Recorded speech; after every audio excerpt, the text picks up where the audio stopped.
Dans une Chine ancienne et lointaine, la princesse Turandot n'acceptera de prendre comme époux qu'un prince ayant répondu aux 3 énigmes qu'elle lui formulera. S'il échoue, il sera décapité. Un prince inconnu arrive au royaume et demande à relever le défi. Altoum, l'empereur de Chine, et Timour, le roi de Tartarie en exil, tentent de l'en dissuader, écœurés par tous ces sacrifices répétés. Bonjour, Xin Lianwu. Bonjour.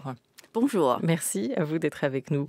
Le monde de Turandot, si on voulait jouer un peu avec les mots, on peut dire qu'il manque cruellement de cœur. Ce cœur-là, sans le H. C'est une femme assez cruelle. Dans l'histoire, oui. Une femme sans cœur, sans H, mais avec beaucoup de cœur, avec H. Exactement, sur cette scène de l'opéra Bastille, on la voit, glaciale et cruelle, Turandot, fondre un peu plus tard sous le baiser de son prétendant, puisqu'on écoutait là l'un des chœurs, le chœur sur l'un des finales de cet opéra. C'est une Turandot assez MeToo compatible. Elle veut rester pure. C'est qu'une de ses ancêtres a été enlevée et violée par un prince étranger qui ensuite dévasta le royaume. Alors elle le venge en mettant au défi ses prétendants et en les destinant à la mort s'ils échouent. Turandot, c'est un peu la revanche d'une femme au nom de toutes les autres, aussi glaciale soit-elle, on n'arrive pas vraiment à la détester. En fait, quand on regarde tous ces questions qu'elle pose, la revanche qu'elle prétend, en fait, c'est juste un masque. Donc, derrière le masque, c'est quand même quelqu'un de très sensible, non? Quand on regarde de près. C'est ce que va révéler l'opéra. C'est comme ça que vous la ressentez ou vous la percevez, cette femme? Tout à fait, ouais. Tout à fait. En fait, la carapace qu'elle a, derrière la carapace, c'est quand même un cœur très, très soft. Ouais. Turandot, c'est un opéra qui a été laissé inachevé par Puccini, qui est décédé en 1924 et qui est entré, cet opéra, dans le répertoire de l'Opéra de Paris 4 ans plus tard. Turandot marque les retrouvailles ici du metteur en scène Bob Wilson avec le compositeur Giacomo Puccini, près de 30 ans après sa Butterfly inaugurée sur la scène du même opéra Opéra Bastille à Paris. Beaucoup d'émotions pour le metteur en scène d'être là avec vous tous sur cette scène pour cette opéra. C'est votre première collaboration, vous, avec Bob Wilson? Non, j'ai déjà fait sa Butterfly à Amsterdam. Et c'est la première fois que j'ai vraiment collaboré de près. Butterfly, la participation de cœur est très peu. Mais Turandot, comme le cœur est là dès le début jusqu'à la fin, et il est venu travailler avec le cœur, il a donné un discours avec le cœur, il a parlé au cœur de sa conception, comment on doit voir cette mise en scène qui est apparemment statique. Personne ne bouge. Et il a bien dit que ce n'est pas que pour l'image, mais c'est pour bien entendre la musique. Et quand on regarde bien ces images, chaque image a un sens. Et il a bien dit aussi que dans ces mouvements statiques, qu'on ne bouge pas, on doit bien s'amuser. C'est un très grand bonhomme. Et voilà. Donc j'étais très contente de pouvoir travailler de près avec lui. Qu'ils disent justement qu'on ne bouge pas, que le mouvement en tout cas serait pas sa première direction sur cette mise en scène de Turandot, ou Turando, si on le dit à la française. Vous diriez que c'est quelque chose qui vous parle à vous. Vous semblez être très attaché au texte et à la musique bien sûr aussi, mais à l'importance de ce qui se chante, de ce qui se dit dans le chant. On raconte une histoire, on raconte des histoires. Le cœur est là.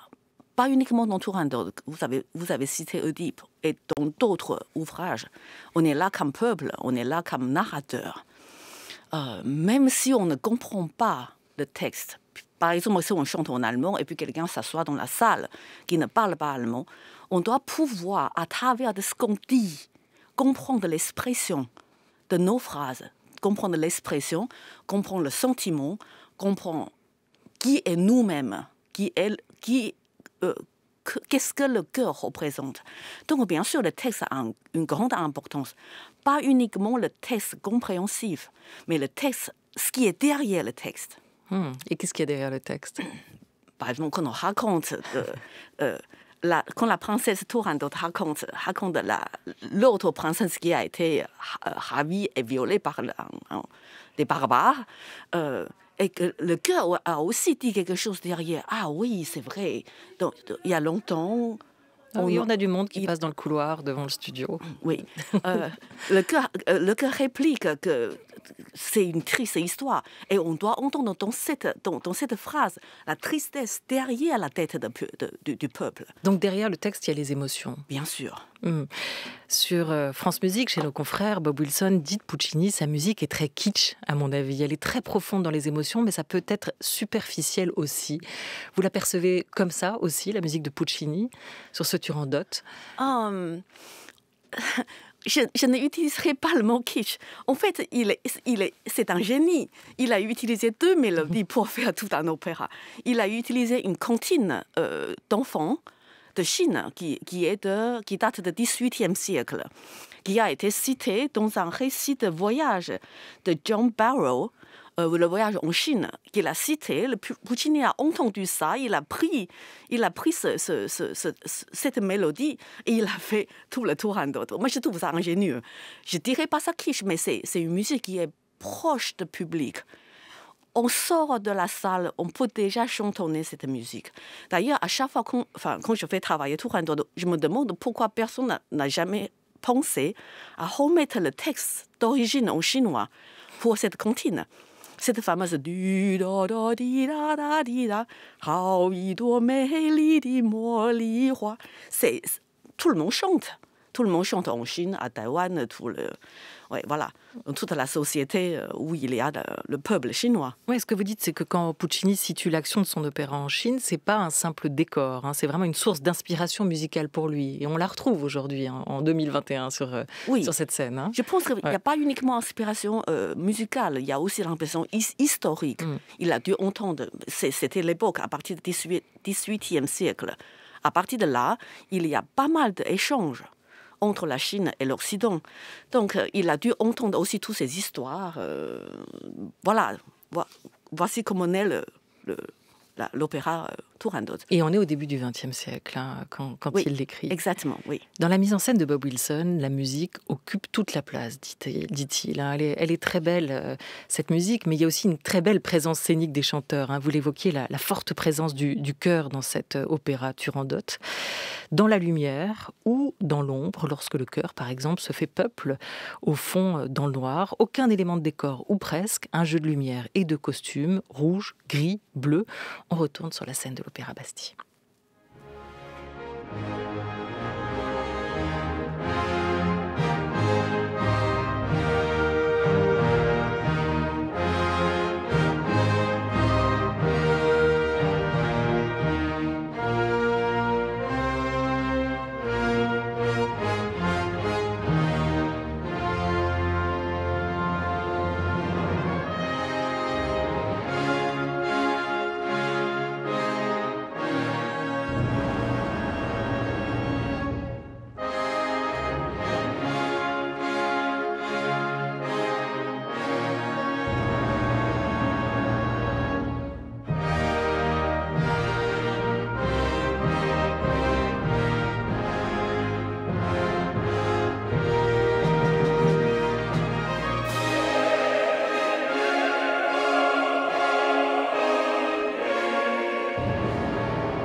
Est-ce que vous visualisez cette scène, Xin Lianwu, ce moment de l'acte 2? Oui, tout à fait, tout à fait. Je vois tout le monde sur scène, je vois la fosse, je vois maestro Dudamel dans la fosse et je vois l'empereur qui descend du ciel. Voilà. Sur sa balançoire. Oui, sur sa balançoire. Effet de scène pensé par Bob Wilson. Le chœur, à ce moment-là, comment est-il disposé sur la scène? Comment sont-ils habillés, vos chanteurs? Vous vous souvenez de ça? Oui, on a tout le chœur qui est au milieu de scène en large. Les sopranos ténors mélangés passent par exemple alto mélangés d'un côté et de l'autre. Voilà. Je crois qu'on a 8 sages qui sont devant.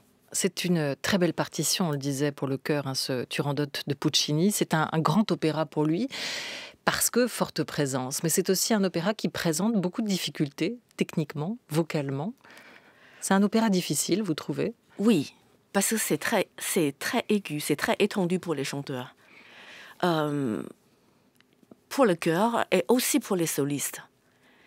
Par exemple, prenons le rôle de Turandot. C'est un rôle quasi inchantable. C'est extrêmement aigu, c'est extrêmement puissant. Il faut trouver une chanteuse qui est capable de chanter toutes ces phrases, toutes ces scènes, mais en extrême puissance. Pour le chœur, c'est pareil. Il y a beaucoup de passages très aigus. Donc, il faut vraiment tenir. Et pour le chœur, puisque je rappelle que vous êtes la nouvelle chef des chœurs de l'Opéra de Paris, ils sont très nombreux. Sur scène, combien? Sur Turandot, on est 80. 80. Alors, est-ce qu'on peut se dire que le fait d'être là, en nombre, ça vous protège? Ça protège chacun des chanteurs? Ou est-ce que c'est encore plus difficile d'être là aussi nombreux? Parce qu'il faut en permanence s'accorder, se synchroniser sur la gestuelle, mais aussi sur la voix, évidemment, sur le chant. C'est les deux. Bien sûr, plus on est nombreux, plus on crée une masse. On est chacun dans la masse, on est quelque part protégé, entre guillemets, dans la masse, fonde dans la masse. Bien sûr, c'est plus difficile parce que les voix sont puissantes. Donc, il va falloir le synchroniser, il va falloir homogénéiser. Donc, les difficultés sont des deux côtés. Enfin, c'est une chose à deux tranchants. Il y a toujours l'avantage et des désavantages. C'est un ténor gallois qui joue ici le rôle de Calaf. C'est une soprano russe qui est Turandot. C'est la servante Liu qui est interprétée par une soprano chinoise. Le casting du chœur, est-ce qu'il est aussi international? Tout à fait. Tout à fait. On a une dizaine de nationalités dans le chœur. Et c'est des permanents?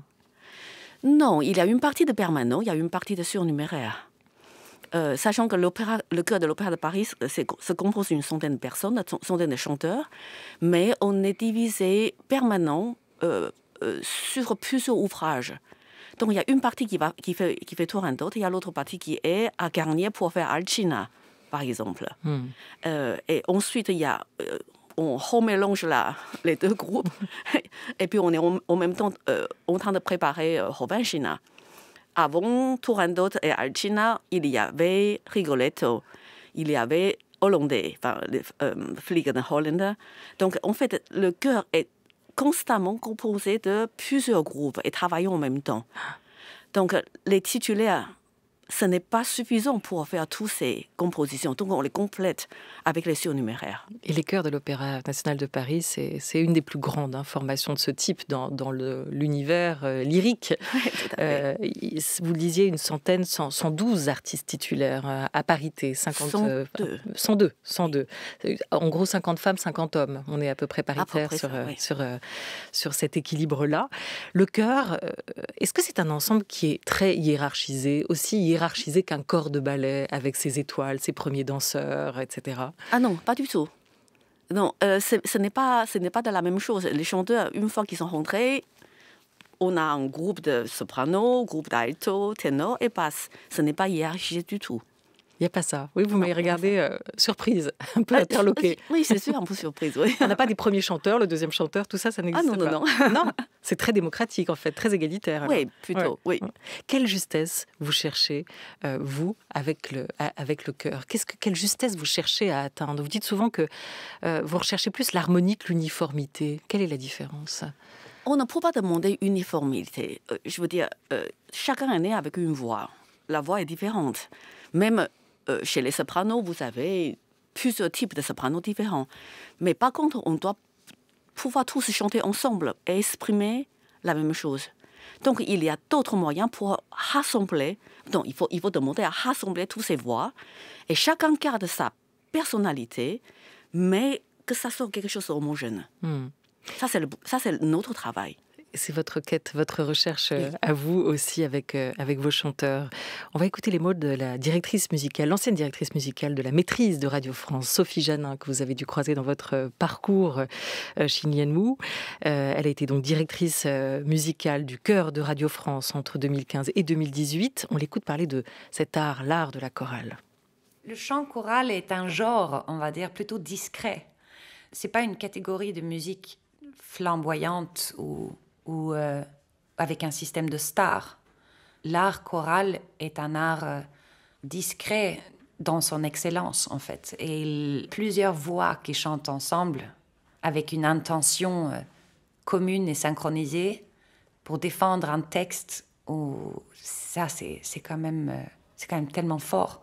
Tout comme, je pense, les voix qui vibrent dans un même sens. Quand on parle d'un mode plutôt commun comme un la mineur, parfois, dans des pièces de piano de Schubert, on entend une maîtrise parfaite d'un la mineur, par exemple.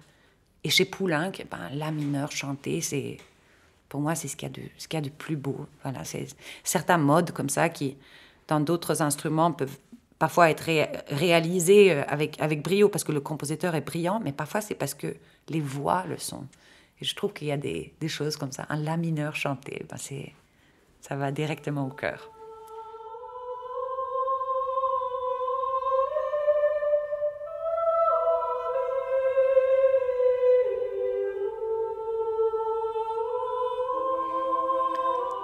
C'est un art qui parle au cœur, vous diriez, comme elle, sur cet art du chant, l'art de la chorale. C'est un art qui s'adresse directement au centre de nos émotions. Bien sûr, la voix appelle l'émotion.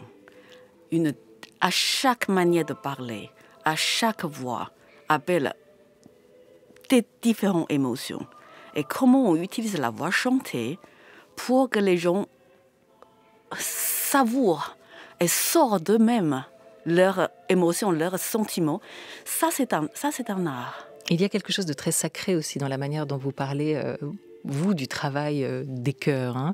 Vous avez dit une fois le nom de Dieu, on peut le murmurer, mais les paroles de la partition, on doit les entendre. Le public doit les entendre. Qu'est-ce que ça signifie ? Ah oui, c'est vrai, j'ai dit ça. Ouais. Comment on dit ça ? Il y a des choses, on peut très bien observer nous-mêmes. C'est-à-dire tout ce qu'on fait, tout ce que le chœur fait, tout ce que les chanteurs font, c'est juste une manière de amplifier les gestes ou bien les comment on dit ça, notre quotidien. On va à l'église, on prie d'une manière, et quand on regarde comment on prie, on va essayer d'appliquer ça, on va essayer de transmettre ça, interpréter ça par le groupe. Donc, je crois que j'ai parlé de ça pour Oedipe. À chaque fois quand on s'adresse à Dieu, on le dit pour nous. Donc, on peut le murmurer. Mais ce qu'on va demander au Dieu, il faut qu'il nous entende bien. C'est pour ça qu'il faut bien le prononcer. C'est la même chose quand on s'adresse à l'empereur, par exemple. On s'adresse au simple peuple.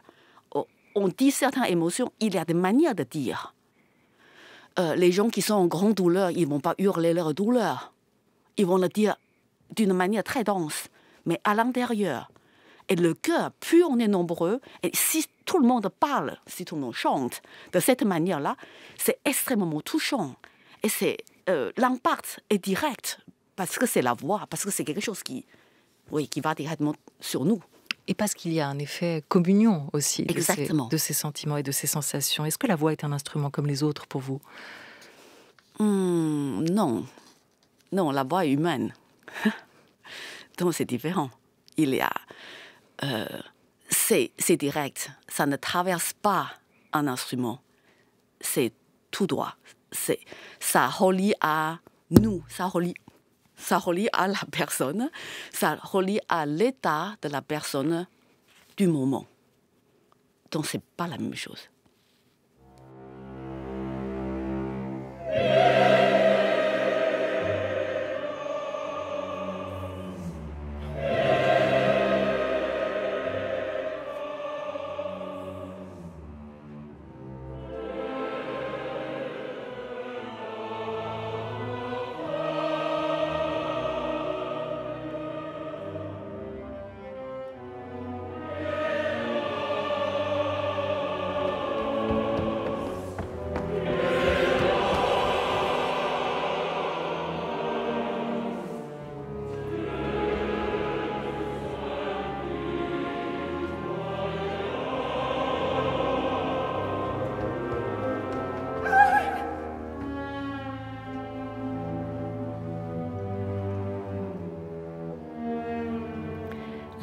entend le chœur dans cette Oedipe de Georges Enescu, mise en scène par Wajdi Mouawad pour l'Opéra de Paris, avec vos chœurs.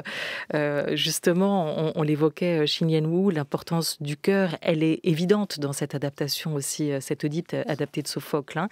Dans le théâtre antique, il y a 3 personnages, hein, le protagoniste, l'antagoniste, et puis il y a le chœur. Le chœur, qu'est-ce qu'il fait? Quel est son rôle sur scène dans cet opéra? Bien sûr, concrètement, c'est le peuple. Et c'est aussi comme le chœur grec, il commente. Il raconte l'action. Hein. Il raconte l'action, il commente l'action, et il s'implique aussi dans l'action. Donc, c'est important. C'est la voix du peuple, c'est la voix du narrateur. Pendant la représentation, qui dirige le chœur? Est-ce que c'est le chef d'orchestre qui dirige le chœur tout comme l'orchestre? Oui, ou est-ce que vous êtes là quelque part caché en coulisses? Je suis toujours là. Soit je suis un petit peu dans la salle pour écouter l'équilibre, soit je suis dans la coulisse pour écouter le son en direct. Oui, mais c'est le chef d'orchestre qui dirige tout. Donc sur le moment, vous êtes là sur toutes les répétitions, vous formez et vous déléguez au moment de la représentation ce pouvoir de diriger le chœur au chef d'orchestre. Est-ce qu'on peut le dire comme ça? Oui, en fait, le chef de chœur dans un théâtre, c'est un rôle backstage, dans la coulisse. Je prépare tout. Une fois le chef d'orchestre arrive et le metteur en scène arrive, je donne le travail fait dans leurs mains. Là, il y a une nouvelle équipe à la tête de l'Opéra de Paris. Alexander Neff, qui est le grand chef. Gustavo Dudamel, qui vient de prendre la direction musicale. Et vous, qui arrivez donc comme nouvelle chef de chœur. Quels sont vos projets à tous les 3? Est-ce que vous avez envie de révolutionner cette maison? C'est une maison qui est très grande. Je pense qu'on a vraiment notre idée à faire progresser. C'est pas vraiment le mot à utiliser. À faire adapter la maison dans le temps moderne. Mais je pense qu'il faut un peu de temps pour le faire. Voilà. Vous avez remarqué, je n'ai pas encore précisé que vous étiez la première femme à occuper ce poste, mais quand même, il va falloir que je le dise. Dans un chœur, on le disait, il y a autant de femmes que d'hommes souvent. Est-ce que diriger, ça demande des qualités qui, jusqu'ici, étaient perçues comme très masculines et qu'on est simplement en train, selon vous, de changer un peu de perception par rapport à ça? Cette question, ce n'est pas uniquement changer de perception. Je pense que c'est la société, c'est le temps qui est en train de changer. Je vais dire que c'est plutôt l'éducation qui a fait son effet. Autrefois, l'éducation, dans le temps de notre grand-mère, par exemple, même de nos parents, les femmes ne sont jamais être éduquées à être dehors, à prendre un travail de responsabilité ou bien à être dehors, on va dire simplement. Pour vous, ça a été une évidence? Oui. De diriger, vous De voulez diriger, dire? oui. Même avant Paris, Amsterdam, Genève et tous les opéras où vous avez pu, les grands théâtres où vous avez pu travailler et diriger les chœurs. Ce choix de la direction des chœurs? Au tout début, c'était arrivé par hasard. Mais après, je me sens vraiment tellement bien que je pense que c'est une évidence, oui. Oui. Je pense que j'ai trouvé ma voie, on va dire. Et il y a autre chose qui est très important pour vous, on le voit, c'est la transmission. Hein. Vous encouragez aussi des jeunes hommes, des jeunes femmes à devenir, à diriger des chœurs et à prendre aussi cette baguette, quoi que vous dirigez avec les mains, Xin Lianwu. Une dernière chose, dans la nuit sombre, un fantôme étend son aile sur l'humanité. Chacun l'invoque, chacun l'implore, mais le fantôme disparaît avec l'aurore pour renaître dans les chœurs. Chaque nuit, il naît. Et chaque jour, il meurt. Est-ce que vous connaissez la réponse à cette première énigme de Turandot? J'invite plutôt les spectateurs à venir découvrir la réponse eux-mêmes. Je ne peux pas la trahir alors. Parce que c'est l'espoir, c'est l'espérance. C'est quand même un joli mot de terminer là-dessus. Oui, bien sûr, c'est l'espérance. Est-ce que la musique est une espérance pour vous? La musique est tout. Il n'y a pas que l'espérance, ça apaise aussi l'âme. Ça donne l'espérance, ça ravit, comment dire, cicatrise les plaies. C'est tout. C'est un baume spirituel. Merci mille fois à vous, Xin Lianwu. On aura terminé avec cette réponse à la première énigme, mais il en reste 2 autres pour Calaf, qui va devoir y répondre s'il veut sauver sa tête dans ce Turandot à voir sur la scène de l'Opéra Bastille à Paris. On a ouvert avec le Nessun Dorma, le grand air de cet opéra. On peut bien terminer avec cette énigme. Merci beaucoup à vous d'avoir été autour de cette grande table culture. C'est moi qui vous remercie. Merci. Merci.